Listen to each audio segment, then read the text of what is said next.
Class number 11 کا ہمارا آج کا ٹاپک ہے مورالٹی، یعنی کہ اخلاق۔ اخلاق ایسی چیز ہے جو کہ اسلام میں آپشنل نہیں ہے۔ یہ نہیں ہو سکتا کہ ہم بہت اچھے مسلمان ہوں لیکن ہم با اخلاق نہ ہوں، یا یہ ایسی چیز بھی نہیں ہے کہ جس کو سراہا جائے کہ اگر کسی نے اخلاق کا مظاہرہ کیا ہے تو اس نے کوئی ایکسٹرا آرڈنری کام کر دیا ہے، یا اس نے جو ہے وہ ضرورت سے بڑھ کے کچھ کر دیا ہے، بلکہ یہ اسلام کی عین ضرورت ہے۔ اسلام جن چیزوں کا مطالبہ کرتا ہے ایک مسلمان سے، ان کو 3 کیٹیگریز میں تقسیم کیا جا سکتا ہے۔ پہلا یہ کہ اس کا عقیدہ خالص ہو، شرک سے پاک ہو۔ دوسرا وہ شریعت جو حضرت محمد مصطفیٰ صلی اللہ علیہ وسلم کے ذریعے بھیجی گئی، قرآن اور سنت کے ذریعے۔ اور تیسرا اخلاقیات، جس میں وہ اس زندگی اور دنیا میں رہنے والے لوگوں سے معاملات کرتا ہے۔ نبی کریم صلی اللہ علیہ وسلم نے فرمایا، مومنوں میں سے سب سے کامل ایمان اس شخص کا ہے جس کا اخلاق سب سے بہتر ہے۔ تو جیسا کہ ہم نے جانا کہ مومنوں کی لازمی صفت ہے کہ ان کے اندر اخلاق ہوتا ہے۔ اخلاق کے بھی 3 حوالے ہیں۔ ایک یہ کہ بندہ اور اس کے رب، وہاں وہ کیسے اخلاق کا مظاہرہ کرتا ہے، جو اس نے اپنے رب سے وعدے کیے ہیں، جو وہ کلمہ پڑھتا ہے تو وہ اپنے اللہ کے ساتھ تعلق کیسے رکھتا ہے، توکل کیسے رکھتا ہے، یہ ساری چیزیں جو ہم پچھلی کلاسز میں پڑھ چکے۔ دوسرا اخلاق وہ ہے جو کہ بندہ اس پوری دنیا میں کرۂ ارض میں انسانوں کے ساتھ رکھتا ہے، وہ انسانوں سے ڈیل کرتا ہے، وہ ان کے ساتھ روزمرہ پیش آتا ہے۔ پھر تیسرا اخلاق وہ ہے جو انسان اپنے ساتھ کرتا ہے، خود سے جو وعدے کیے ہوتے ہیں، خود جو اپنے آپ کو بہتر بنانے کی کوشش کرتا ہے، خود اپنے عزم کرتا ہے، اپنی زندگی پلان کرتا ہے۔ تو یہ تینوں چیزیں مل کے اخلاق کا پورا مفہوم ادا کرتی ہیں۔ اب ہم کیسے جانیں کہ ایک اچھا اخلاق کیا ہونا چاہیے؟ بہت سارے طریقے ہو سکتے ہیں نا، جس سے ہمیں معلوم ہو کہ مطلوبہ اخلاق کیا ہے۔ ایک طریقہ تو یہ ہو سکتا ہے کہ ہم علم حاصل کریں، ہم جانیں کہ اخلاق کے بارے میں کیا کیا آیا ہے، اخلاق کسے کہتے ہیں، حدیثوں میں کیا آیا ہے۔ اور سب سے آسان تو یہی ہے جو حضرت عائشہ رضی اللہ تعالیٰ عنہا نے چھوٹی سے جملے میں بتا دیا کہ نبی کریم صلی اللہ علیہ وسلم کا اخلاق قرآن تھا۔ قرآن کو سنت سے اور سنت سے قرآن کو سمجھا جا سکتا ہے۔ تو جتنا زیادہ جانا جائے گا اتنا زیادہ امکان ہوگا کہ ہمارے اندر اچھا اخلاق پیدا ہوگا۔ دوسرا یہ کہ ہم کیس سٹڈیز دیکھیں۔ نبی کریم صلی اللہ علیہ وسلم کا تو اللہ تعالیٰ نے فرما ہی دیا، اور اس کے ساتھ ساتھ وہ صحابہ کے بارے میں بھی ہم پڑھیں جن کو نبی کریم صلی اللہ علیہ وسلم نے تربیت کر کے تیار کیا تھا۔ آپ حیران ہو جائیں گے کہ میرے اور آپ کی طرح کے انسان تھے نا۔ بدر کے موقع پہ جو اسیران آئے تھے ان کو صحابہ میں تقسیم کیا گیا، تو حضرت مصعب بن عمیر کے بھائی بتاتے ہیں کہ جنہوں نے مجھے اپنے گھر میں رکھا ان کے پاس اتنا کھانا نہیں تھا کہ وہ خود بھی کھاتے، تو وہ مجھے کھانا دیتے تھے، خود کھجوریں کھاتے رہتے تھے۔ ان سب کو جاننے سے، پڑھنے سے، اپنے رول ماڈل صحیح بنانے سے بھی ہمارے اندر اخلاق پیدا ہو سکتا ہے۔ تیسرا یہ کہ ہم اپنے ایکسپیرینسز سے بھی لرن کرتے ہیں نا، ہم کیا رویہ رکھتے ہیں اور اس کے جواب میں ہم اس کے کیا اثرات دیکھتے ہیں۔ مطلب آپ کا جو معاملات ہیں، آپ دنیا میں معاملات کرتے چلے جاتے ہیں اور آپ لرننگ آپ کی بڑھتی چلی جاتی ہے، اور آپ اس کے ذریعے بھی سیکھتے ہیں۔ جیسے حضرت عائشہ نے سیکھا، جو آپ کے سامنے حدیث لکھی ہوئی ہے کہ انہوں نے بھی آپ صلی اللہ علیہ وسلم سے کویشچنز کیے، پوچھا، آبزرو کیا، اور آہستہ آہستہ بہتری آتی چلی جاتی ہے۔ پھر یہ کہ ہمیں یہ بھی سکھایا گیا کہ ہم یہ دعا مانگا کریں جو نبی کریم صلی اللہ علیہ وسلم مانگتے تھے کہ اے اللہ، آپ نے مجھے ظاہراً جتنا اچھا بنایا ہے نا، اس طرح میرے باطن اور اخلاق کو بھی اچھا بنا دیجئے۔ ہر چیز کی طرح اس کے لیے بھی آپ کو اللہ تعالیٰ کی ہیلپ کی ضرورت ہے۔ لیکن یہ اخلاق اچھا ہوتا کیسے؟ اس کی بیس لائن کیا ہے؟ اس کی جڑ کیا ہے؟ تو اس کی جڑ 2 چیزیں ہیں جو آپ کے اندر ہونی چاہیے۔ ایک اس کی جڑ، بلکہ ساری ہی قرآنک ہیبٹس کی جڑ، ساری ہی خیر کی جڑ جو ہے وہ تقویٰ ہے، کہ آپ کا تعلق لوگوں سے ہے یا اللہ تعالیٰ سے۔ اگر اللہ تعالیٰ سے ہے تو آپ کا سارا گیو اینڈ ٹیک کا سسٹم، آپ کی ساری ایکسپیکٹیشنز، آپ کی ساری ریٹرن کی خواہش جو ہے وہ لوگوں سے نہیں، اللہ سے جڑ جاتی ہے۔ پھر یہ یقین آپ کو اخلاق کے ایسے کمال درجے پہ پہنچا دیتا ہے جس کا کوئی اینڈ نہیں ہے۔ اور دوسری چیز ہے شح نفس سے بچنا، یعنی دل کی تنگی سے بچنا۔ سورہ حشر کے مطابق جو دل کی تنگی سے محفوظ رہا وہی کامیاب ہے۔ اور دل جب تنگ پڑتا ہے تو پھر آپ کو لوگوں کی نہ ایکسیپٹنس ہوتی ہے، نہ ان کی باتیں پسند آتی ہیں، نہ اپنی زندگی میں ان کی ہلکی سی بھی انٹرفیئرنس پسند آتی ہے، نہ ان کو کچھ شیئر کرنا چاہتے ہیں، نہ بچانا چاہتے ہیں، نہ خود کچھ برداشت کرنا چاہتے ہیں، اور یہ بہت ساری بنائیوں کی جڑ ہے۔ اور جب دل کشادہ ہو جاتا ہے اس میں ہر چیز سما جاتی ہے۔ تو یہ 2 چیزیں جو ہیں اگر یہ اندر نہیں ہوتی نا تو آپ اچھے اخلاق کا مظاہرہ کر نہیں سکتے۔ آپ کرتے کیا ہیں کہ ہم پریٹینڈ کرتے ہیں کہ ہم اچھے اخلاق کے مالک ہیں، تو اپنے اندر آج جھانک لیتے ہیں اور اس ببل کو جس کے اندر ہم خود ہی اپنے اخلاق کو ڈیفینڈ کرتے ہیں، ہم خود ہی اپنے آپ کو جسٹیفائی کرتے ہیں، اپنے غصے کو بھی جسٹیفائی کرتے ہیں، اپنی بدمزاجی کو بھی جسٹیفائی کرتے ہیں، اس سے باہر نکل کے اپنے آپ کو دیکھیں گے کہ ہم واقعی بہت با اخلاق انسان ہیں یا ہمارے دو فیسز ہیں اور ہم پریٹینڈ کر رہے ہیں ہم سامنے لوگوں کے ساتھ کچھ اور ہوتے ہیں، اور جب ہم ان کے سامنے نہیں ہوتے تو ہم جو ڈسکشنز کرتے ہیں ان کے بارے میں، جو باتیں کرتے ہیں، جو سوچتے ہیں، وہ بالکل ڈیفرنٹ چیز ہوتی ہے۔ اخلاق حسنہ اتنا لمبا ٹاپک ہے کہ اس کی ایک ایک چیز کو ہم الگ الگ اتنے دنوں سے ڈسکس کر رہے ہیں، لیکن ابھی بھی ہم کور نہیں کر سکتے نا۔ آپ کے سامنے اسکرین پہ آ رہی ہیں وہ چیزیں جو کرنی چاہیے اور وہ چیزیں جو نہیں کرنی چاہیے، ان کی کچھ مثالیں۔ وہ کون سی چیزیں ہیں جو ہمیں اپنے اندر پیدا کرنے کی ضرورت ہے، ون بائی ون دیکھتے ہیں، جس کی وجہ سے ہمارے لوگوں کے ساتھ اخلاق بہتر ہو جائیں، لوگوں کے ساتھ معاملات بہتر ہو جائیں۔ رسپیکٹ یعنی احترام فرسٹ تھنگ ہے، اور وہ احترام ہونے کے لیے ضروری نہیں ہے کہ وہ فرد آپ سے بڑا ہو یا وہ آپ سے اسٹیٹس میں بڑا ہو یا پیسے زیادہ ہوں یا آپ کی اس کے سامنے چلتی نہ ہو یا وہ بزرگ ہو، نہیں۔ ہر انسان کا انسان ہونے کی حیثیت سے احترام، چاہے وہ آپ کا 5 سال کا بچہ ہی کیوں نہ ہو۔ تو انسان جب اللہ تعالیٰ سے قریب ہوتا ہے تو اللہ کی تخلیق سے اس کو محبت ہو جاتی ہے، یہاں تک کہ اس کو پتوں، پھولوں اور قدرت اور کائنات کی نشانیوں سے محبت ہو جاتی ہے۔ تو انسان کو انسانوں کا احترام اور محبت کیسے نہیں ہوگی؟ وہ بھی اللہ کی بنائی ہوئی ایک بڑی یونیک سی تخلیق ہے جس کے اندر اللہ تعالیٰ نے میری ہی جیسی بہت ساری چیزیں ڈالی ہیں، کچھ مجھ سے زیادہ، کچھ مجھ سے کم۔ تو نبی کریم صلی اللہ علیہ وسلم کا بھی یہی طریقہ تھا۔ حضرت فاطمہ کے لیے بھی ہمیں ملتا ہے کہ آپ صلی اللہ علیہ وسلم جب وہ آتی ہیں تو چادر بچھا دیا کرتے تھے نا۔ تو وہ رسپیکٹ صرف جسچرز میں نہیں ہوتا، وہ زبان سے بھی ہوتا ہے، انداز سے بھی ہوتا ہے، وہ چھلک جاتا ہے کہ آپ سامنے والے انسان کو کیسے سمجھتے ہیں، وہ وائبز جو ہے نا وہ کنیکٹ ہو جاتی ہیں۔ دوسری چیز ہے کہ ہم دوسرے انسانوں سے اپنے آپ کو کیا سمجھتے ہیں نا۔ اگر ہمارے اندر یہ عاجزی ہے اور ہمارے اندر خود پسندی نہیں ہے تو ہم تعلقات قائم کر سکتے ہیں۔ آپ کے سامنے جو سورہ نساء کی آیت ہے، اس کے اندر اللہ تعالیٰ نے شروع میں بہت سارے لوگوں سے اچھا سلوک کرنے کو کہا، جس میں والدین بھی ہیں، رشتہ دار بھی ہیں، لیکن اس کے ساتھ یتیم، مسکین، مسافر، وہ بھی جن کو آپ نے کبھی کبھی ملنا ہے، اجنبی ہمسائے، اور جس سے آپ نے بس تھوڑی دیر کے لیے ملاقات کرنی ہے، اور وہ بھی جو آپ کے تحت ہیں، جیسے لونڈی، غلام، جو آپ کے یہاں کام کرتے ہیں، جو آپ کی ہیلپ کرتے ہیں، وہ بھی اس کے اندر شامل ہیں۔ لیکن ان سب سے اچھا سلوک کرنے کے بعد جو آخری لائن ہے، اللہ تعالیٰ مغرور اور خود پسند بننے والے کو پسند نہیں کرتا۔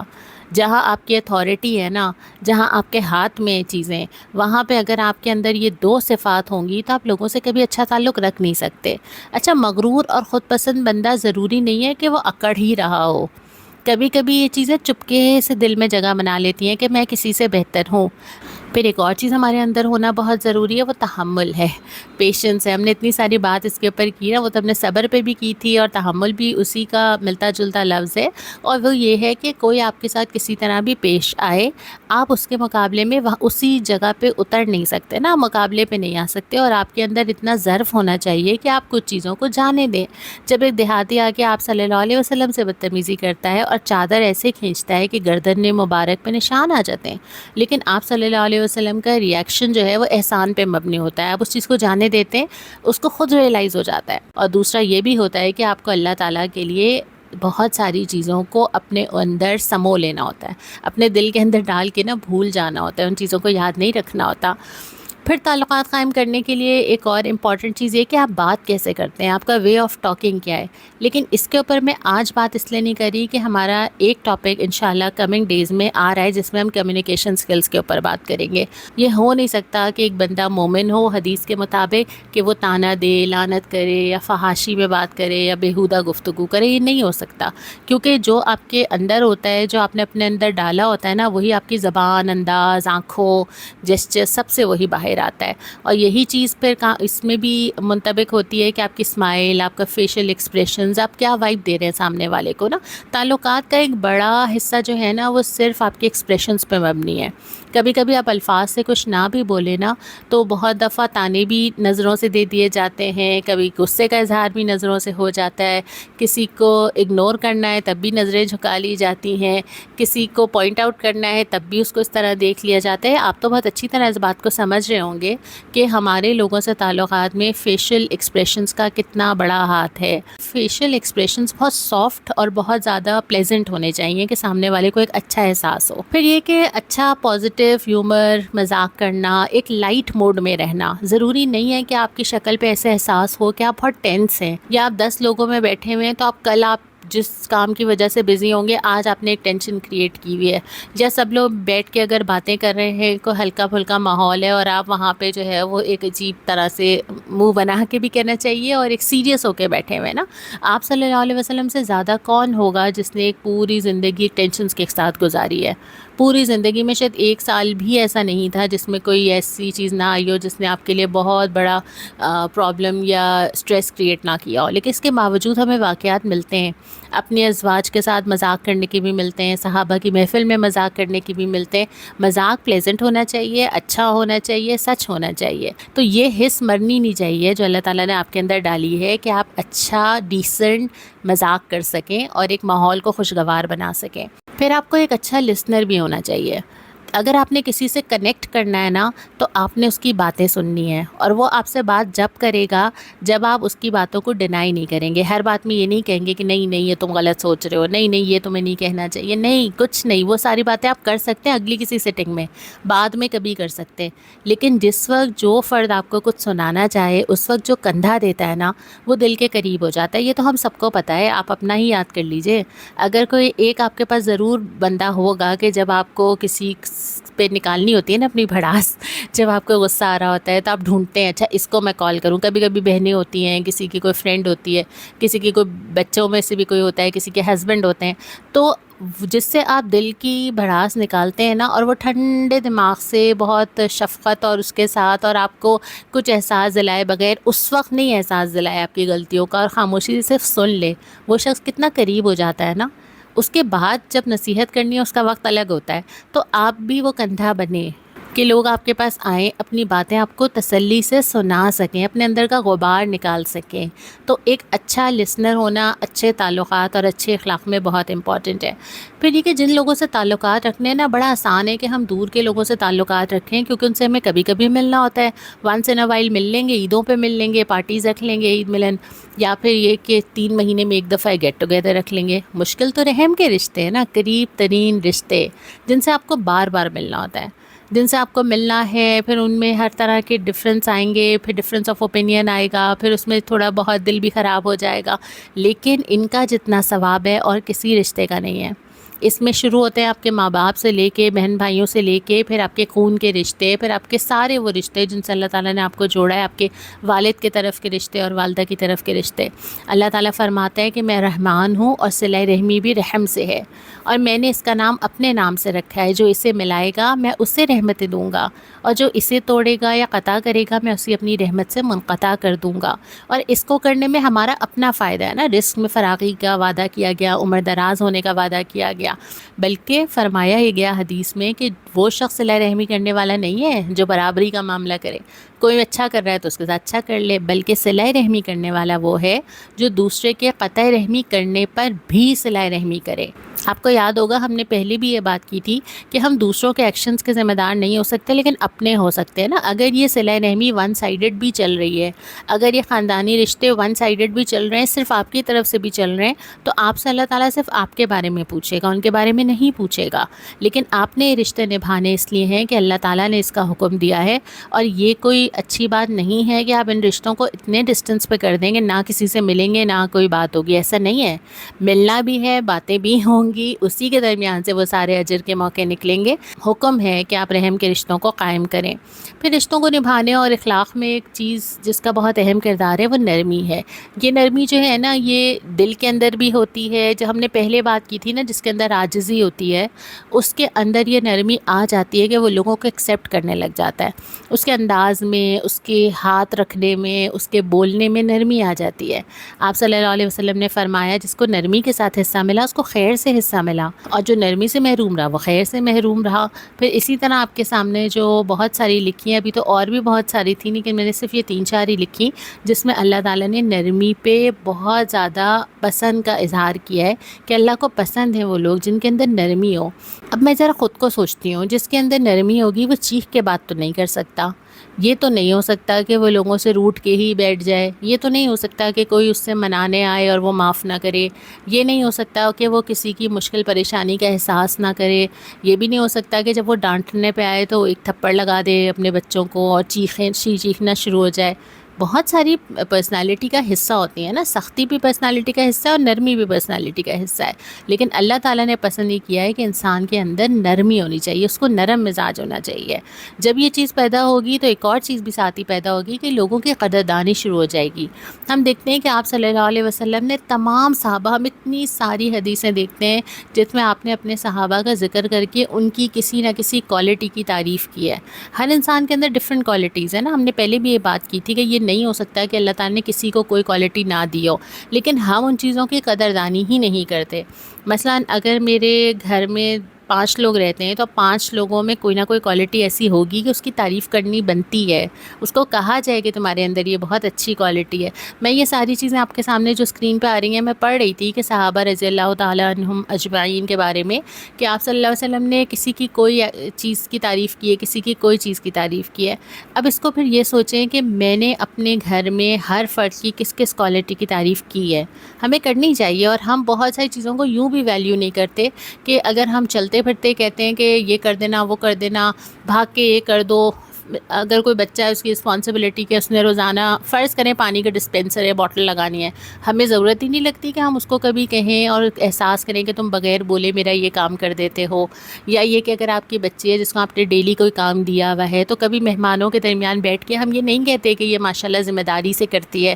ہم وہ چیزیں کہتے ہیں جو ان کے ویک پوائنٹس ہوتے ہیں، جس کا الٹا اثر ہوتا ہے. لیکن ہم یہ نہیں کرتے کہ ان کی پرسنالٹی کی، عادتوں کی، ان کی وہ چیزوں کی تعریف کریں جو وہ کرتے ہیں. اور صرف یہی کرنے سے آپ نوٹ کریں گے کہ سامنے والے کا بالکل بیہیویئر ہی چینج ہو جاتا ہے نا. اور یہی آپ صلی اللہ علیہ وسلم کا طریقہ تھا کہ آپ نے سب کی تعریف فرمائی ہے، سب کی الگ تعریف فرمائی ہے، کبھی اکیلے میں، کبھی لوگوں کے سامنے. اچھا، پھر جب آپ تعلقات نبھاتے ہیں تو ڈھیروں چیزیں ایسی ہوں گی جس میں آپ کو بہت غصہ آئے گا، آپ کو دکھ ہوگا، آپ پریشان ہوں گے، آپ الجھیں گے. تو اس کے لیے بھی یہی فرمایا کہ آپ معاف کرنا سیکھیں، جانے دیں. اور پھر آپ یاد کیجئے ہم نے بات کہاں سے شروع کی تھی کہ اللہ پہ جب توکل اور تعلق ہوتا ہے نا تو پھر ہی یہ ہمت آتی ہے کہ بندہ سب جانے دیتا ہے. اس کا مطلب یہ ہرگز نہیں ہے کہ آپ جہاں پہ بات بہتر کر سکتے ہو، کمیونیکیٹ کر سکتے ہو، چیزیں سلجھا سکتے ہو، آپ وہاں نہ کریں. ضرور کریں، لیکن کوئی ایسی چیز جو آپ کے دل کو دکھا رہی ہے اور وہ حل بھی نہیں ہو سکتی، یا کسی نے سال پہلے آپ کے ساتھ کچھ کیا تھا جس کو اب آپ کچھ نہیں کر سکتے، تو ان چیزوں کو اگنور کرنا سیکھیں. میرا خیال ہے یہ سب سے مشکل ترین چیز ہوگی اب تک کی جو ہم نے ساری باتیں کی ہیں. پھر اس کے ساتھ جو ہم نے شح نفس کی بات کی تھی نا، کہ جب دل کی تنگی نہ ہونا، پھر انسان میں ایک اور چیز پیدا ہو جاتی ہے اور وہ ہے سیکریفائس، ایثار کرنا. اپنی پسندیدہ چیز کسی اور کو دے دینا، اپنے سے بڑھ کے کسی اور کے لیے سوچنا، کسی اور کی فکر کرنا، کسی کی مشکل میں کام آ جانا، کسی کی ضرورت پوری کرنے کے لیے اپنی 2 ضرورتیں کم کر دینا. اور یہ ساری چیزیں. اور پھر ایثار یہاں سے ہی نہیں ہے، ایثار بہت ساری چیزوں تک جاتا ہے. کبھی آپ کو اپنی رائے کا ایثار کرنا پڑتا ہے، آپ کی بات نہیں مانی جا رہی. کبھی آپ کو اپنے گھر کا ایثار کرنا پڑتا ہے کہ آپ کو اپنے گھر میں کسی کو رکھنا پڑتا ہے یا کوئی آ کے رہتا ہے. کبھی آپ کو مال کا ایثار کرنا پڑتا ہے. تو جہاں جہاں ضرورت ہو سیکریفائس کرنے کی، وہاں اللہ کے لیے سیکریفائس کرنا. اور یہ نہیں کرنا کہ آپ کیلکولیشن میں پڑ جائیں کہ میں کسی کے لیے کیا کر رہی ہوں اور کوئی میرے لیے کیا کر رہا ہے. پھر یہ کہ جو سارے مسائل بیچ میں آئیں گے، ان سارے مسائل میں جھگڑوں سے بچنا. ٹھیک ہے نا. بہت ساری چیزیں ایسی ہوتی ہیں اور بہت سارے لوگ بھی ایسے ہوتے ہیں جو جھگڑا کرنا چاہتے ہیں. تو ان کانفلکٹس کو خود ہی کوشش کرنی ہے کہ اوائڈ کریں. کبھی آپ صحیح بھی ہوں گے، کبھی آپ غلط بھی ہوں گے. آپ صلی اللہ علیہ وسلم نے فرمایا جس نے جھگڑا چھوڑ دیا نا جبکہ وہ غلط تھا. اب یہ سوچیں کہ وہ جھگڑا چھوڑ رہا ہے لیکن ہے تو وہ غلط ہی نا. تو فرمایا کہ جا رہا ہے اس کے لیے جنت کے کنارے ایک مکان بنایا جائے گا، جبکہ وہ فرض غلطی پر ہے، لیکن صرف اس وجہ سے کہ اس نے اس چیز کو بڑھنے سے روک دیا. جب وہ چیز بڑھے گی تو وہ کہاں تک اثرات لے کے جائے گی. اور پھر اس کے بعد جس نے جھگڑا چھوڑا اور وہ حق پہ تھا تو اس کے لیے جنت کے بیچ میں گھر بنایا جائے گا. اور جس نے اپنے اخلاق اچھے کیے اس کے لیے ایک گھر اعلیٰ جنت میں بنایا جائے گا. تو جھگڑے اوائڈ کرنے کی حتی الامکان کوشش ہو. ایک جھگڑا صرف جھگڑا نہیں ہوتا، اس جھگڑے کے ساتھ جڑی ہوئی 10 اخلاقی خرابیاں جو ہیں وہ خود بخود اس کے ساتھ ہو جاتی ہیں. تو انتہائی ناپسندیدہ ہے کہ کوئی 2 مسلمان آپس میں لڑ پڑیں، چاہے وہ رشتہ دار ہوں یا چاہے وہ رشتہ دار نہ ہوں. اب کتنے جھگڑے چھوٹے چھوٹے ہوتے ہیں نا. پڑوسی گاڑی یہاں کھڑی کر دیتے ہیں، ان کے گھر سے میرے گھر پہ پانی گر رہا ہوتا ہے. اب اگر کوئی چیز سولو ہو سکتی ہو تو پہلا مرحلہ تو یہی ہے کہ بات کرنا ہے، بات کرنی ہے، اچھے اخلاق سے رہنا ہے، سولو کرنے کی کوشش کرنا ہے۔ لیکن ڈھیروں دفعہ ایسا ہوتا ہے کہ معاملہ سولو نہیں ہو سکتا یا سامنے والے لڑنا شروع ہو جاتے ہیں، آپ کی گاڑی پہ خود ہی ٹکر مارتے ہیں، خود ہی لڑنا شروع ہو جاتے ہیں نا۔ تو جہاں یہ چیزیں لڑائی تک پہنچ ہی جائیں، دوسری کوئی تدبیر کام نہ کرے، وہاں لڑائی کو ایوائڈ کر دینا، یا پھر اگر ہو سکے تو برائی کو بھلائی سے بدل دینا۔ نبی کریم صلی اللہ علیہ وسلم نے فرمایا کہ اللہ سے ڈرو اور ہر برائی کے پیچھے بھلائی کرو۔ اس میں آپ کے اپنے گناہ بھی ہیں جو ہم سے غلطیاں ہو جاتی ہیں، ہم سے زیادتیاں ہو جاتی ہیں، ہم لوگوں کے ساتھ بد اخلاقی سے پیش آتے ہیں، ہمارے منہ سے کوئی چیز نکل جاتی ہے، ہم فوراً اس کو بدلیں، ہم فوراً بری بات کو اچھی بات سے بدل دیں۔ اور اس کی کوشش ہمیں پھر وہی بات دوبارہ بار بار کرنی پڑ رہی ہے، وہ یہ کہ اللہ تعالیٰ کے لیے کرنی ہے۔ جبھی تو ایک اگلی حدیث آپ کے سامنے رکھتی ہوں کہ آپ صلی اللہ علیہ وسلم نے فرمایا کہ تم لوگوں کی طرح نہ کرو کہ ایسے کہنے لگو کہ اچھا لوگ بھلائی کریں گے تو ہم بھی کریں گے، اور اگر لوگ ظلم کریں گے تو ہم بھی ظلم کریں گے۔ یہ تو کتنا کامن ہے نا آج کل کہ آپ جو ہمارے ساتھ کریں گے ٹٹ فار ٹیٹ ہی ہوگا۔ نہیں، بلکہ آپ نے کیا فرمایا، تم اپنے آپ کو اس بات پہ قائم رکھو، لوگ بھلائی کریں تم بھی بھلائی کرو، لوگ برا سلوک کریں تب بھی تم ظلم نہ کرو۔ چھوٹا درجہ یہ کہ آپ ظلم نہ کریں، افضل درجہ یہ کہ آپ بھلائی کریں اس کے ساتھ۔ وہ جو کہا جاتا ہے نا، نیکی کر دریا میں ڈال، یہ اسی طرح کرنی ہے، کرتے جانا ہے، چھوڑتے جانا ہے، کرتے جانا ہے، چھوڑتے جانا ہے، اس یقین کے ساتھ کہ اللہ کوئی اچھا عمل ضائع نہیں کرے گا۔ پھر اگر ہمیں جو دوسرے لوگوں سے معاملات پڑھیں نا، تو ایک عام سوسائٹی کے اندر بھی، فیملی کے اندر بھی، گھر کے اندر بھی جو کیئرنگ جسچرز ہوتے ہیں نا، اس کا اہتمام کیا جائے۔ اب دل میں محبت آپ رکھ کے بیٹھے ہوئے، سامنے والے کو نہیں پتہ، آپ کے جتنے قریب کے رشتے، خاص کر آپ کے اپنے بچوں کو بھی آپ روٹین میں کوشش نہیں کرتے کہ آپ خاص خیال دکھائیں، لیکن یہ چیزیں کرنے کا حکم دیا گیا ہے۔ فیملی کے اندر بھی مسلمان کے مسلمان پہ جو 6 حق ہیں، اس میں سلام کرنا، دعوت میں جانا، نصیحت کرنا، الحمدللہ کا جواب، بیمار کی عیادت اور جنازے میں جانا، یہ کتنی کم ہوتی جا رہی ہیں چیزیں کہ اب ہمارے زیادہ تعلقات جو ہیں وہ آن لائن ہو گئے ہیں نا، تو ہم ایکسٹرا ایفرٹ نہیں کر پاتے۔ تو ایکسٹرا ایفرٹ کرنے کی ضرورت ہے، اور بھی بہت ساری چیزیں ہیں، چند آپ کی صرف یاد دہانی کے لیے یہاں پہ لکھی ہیں۔ مجلسوں میں جگہ نہیں ہے تو جگہ بناؤ، اللہ تمہیں سہولت دے گا جیسے تم لوگوں کے لیے دے رہے ہو۔ آپس میں ہاتھ ملاؤ، آپس میں ایک دوسرے کو تحفے دو۔ ایسی مطلب چھوٹی چھوٹی اتنی چیزیں تھیں مجھے حدیثوں میں ملی کہ آپ کو لوگوں کا خیال ہے تو آپ چاہے مسکرا ہی دیں، چاہے آپ کوئی چھوٹی سی چیز کر دیں، چاہے آپ روزہ کھلوا دیں، چاہے آپ راستے سے تکلیف دہ چیز کا ہٹا دیں، ہر آپ کا ایکشن جو ہے اس کی طرف سے یہ پازیٹیو وائب لوگوں کو جانی چاہیے کہ آپ ان کا خیال کرتے ہیں، اور یہ ہر انسان کو جانی چاہیے۔ یہ بھی بڑی مزے کی بات ہے کہ اس سلیکٹڈ انسان کو نہیں جانی چاہیے جو آپ کی گڈ بک میں ہے۔ یہ نہیں ہے کہ مجھے یہ 4 پڑوسی پسند ہیں اور یہ 3 سے نہیں، ایسا نہیں ہے۔ فیملی میں یہ 4 فیملیز ہیں جن سے میرا زیادہ آنا جانا ہے، جن سے میری بنتی ہے، ان کے ساتھ یہ سب کچھ چل رہا ہے، اور 4 ایسی ہیں جن کے ساتھ مجھے اتنا مزہ نہیں آتا، پرابلمز ہوتے ہیں، مس انڈرسٹینڈنگز ہوتی ہے، تو ان سے ہم سال میں صرف 1 دفعہ ملیں گے، ایسا نہیں ہے۔ ہر انسان مومن سراپا خیر ہوتا ہے، مومن کی ذات سے، اس سے جڑے ہوئے ہر انسان کو خیر ہی ملنی چاہیے، اور اس خیر کا اثر جو نظر آتا ہے وہ آپ کے اخلاق میں نظر آتا ہے، آپ کے معاملات میں نظر آتا ہے۔ اور ہر وقت جو ہے پھر یاد رکھیں کہ اس کی جو امپورٹنس ہے اسلام کے اندر اور اس کا جو ریوارڈ ہے، نبی کریم صلی اللہ علیہ وسلم نے فرمایا کہ قیامت کے روز ترازو میں کوئی عمل حسن اخلاق سے زیادہ بھاری نہیں ہوگا، اور یہ بھی کہ مومن شخص اپنے اخلاق کی وجہ سے روزے دار اور تہجد گزار کے مقام کو پا لیتا ہے۔ آپ نکالیے احادیث، آپ سرچ کیجئے، آپ کو ملیں گی اتنی زیادہ بشارتیں ہیں اس شخص کے لیے جس کا اخلاق اچھا ہے۔ تو آج ہم نے جتنی چیزوں پہ بات کی، مجھے پتہ ہے کہ ہم نے بہت بریفلی ٹچ کیا ہے، بہت تفصیل ہو سکتی ہے ان تمام موضوعات کی، لیکن کم از کم اتنا بھی آج کے دن اگر ہم سنبھال لیں اور اپنے آپ کو اس کی روشنی میں دیکھتے چلے جائیں اور اپنے اخلاق کو امپروو کرتے چلے جائیں، تو بہت کامیابی جو ہم سب نے کرنا ہے۔ زبان کے بارے میں انشاءاللہ اور کمیونیکیشن کے بارے میں ہم کل پڑھیں گے۔ اللہ تعالیٰ ہمیں بہترین اخلاق کا حامل بنائے۔ اب نیکسٹ کلاس میں نئے ٹاپک کے ساتھ ملتے ہیں۔